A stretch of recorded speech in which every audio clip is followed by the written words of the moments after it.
Tomosha qilib turganingiz uy-uy loyihasi bugun sizlar bilan ko'chmas mulk dunyosiga va lyuksga sho'ng'iymiz. O'rtoqlar hammalarga assalomu alaykum, YouTube kanalimizga xush kelibsizlar. Bugun biroz noodatiroq, odatda biz narxi nihoyatda baland bo'lgan va hovlilarni ko'proq YouTube kanalimizga joylab boramiz, lekin albatta sizni talab va takliflaringizni ham inobatga olgan holatda biz bugun Nestwan, Toshkent shahrining markazida joylashgan Nestwan binosini 9-qavatidagi 72 kvadrat metr kattalikdagi ushbu go'zal kvartiramizni, xonadonimizni sizlarga obzor qilib berishga qaror qildik o'rtoqlar.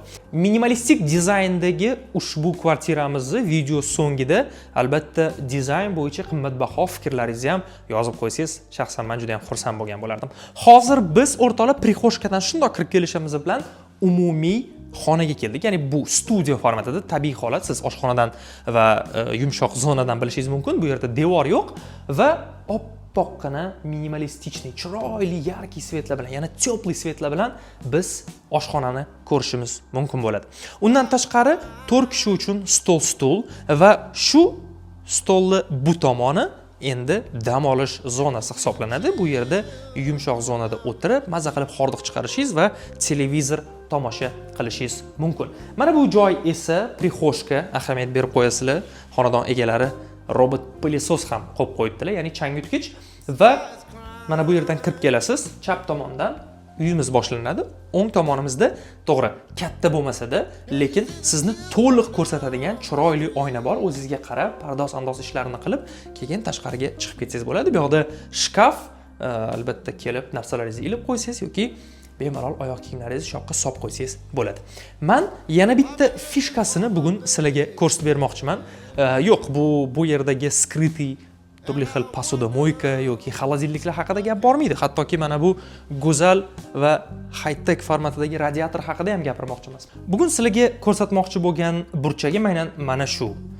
Bu hozir Timur shkafku oddiy, nimasi bilan bizni hayron qoldirmoqchisan deyishingiz mumkin, lekin siz adashasiz. Bu yana bitta qo'shimcha ish zonasi do'stlar.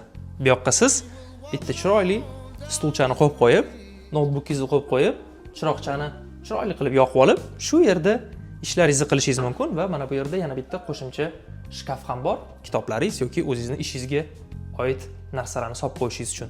Chiroyli yechim meni fikrim bo'yicha va ish joyingizni bekitib qo'yib, siz yana o'zingizni uyingiz bilan va oilangiz bilan band bo'lishingiz mumkin.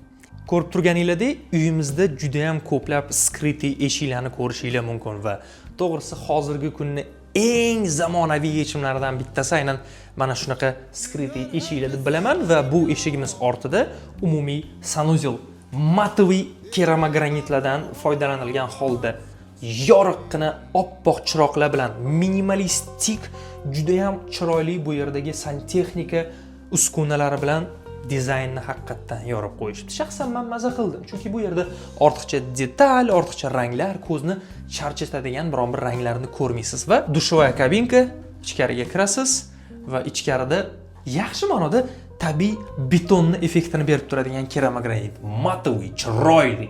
Menga yoqdi. Albatta fikringizni izohlarda yozib qoldiringlar, lekin smesitelga alohida 5 baho bor. Zo'rini tanlab qo'yishdi lekin.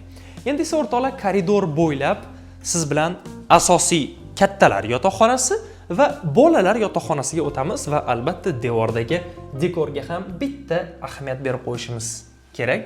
Bu yerda ham dizayner o'zining g'oyasini va dunyoga nima demoqchi bo'lganini ko'rishingiz mumkin. Kelinglar endi bolalar yotoqxonasidan boshlaymiz.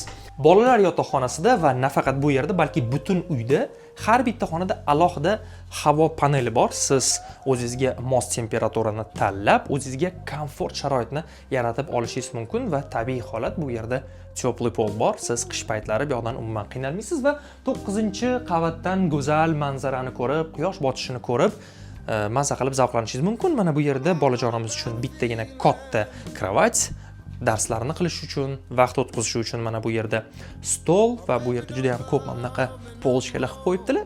Turli xil bolajonlarimiz o'zlarining narsalarini solib qo'yishlari uchun va kattagina qulay garderobi bilan va albatta oynalari ham bor. Endi esa yuringlar kattalar yotoqxonasiga o'tamiz.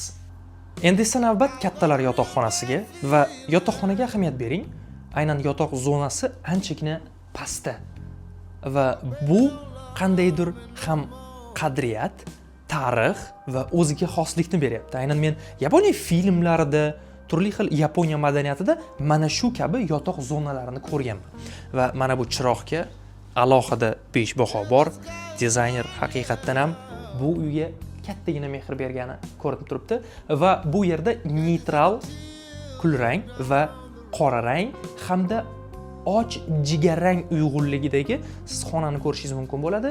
Mana bu yerdan o'rtoqlar o'zingizni tabiizga ko'ra xohlasangiz issiq yoki xohlasangiz salqin, sovuq havo chiqadi.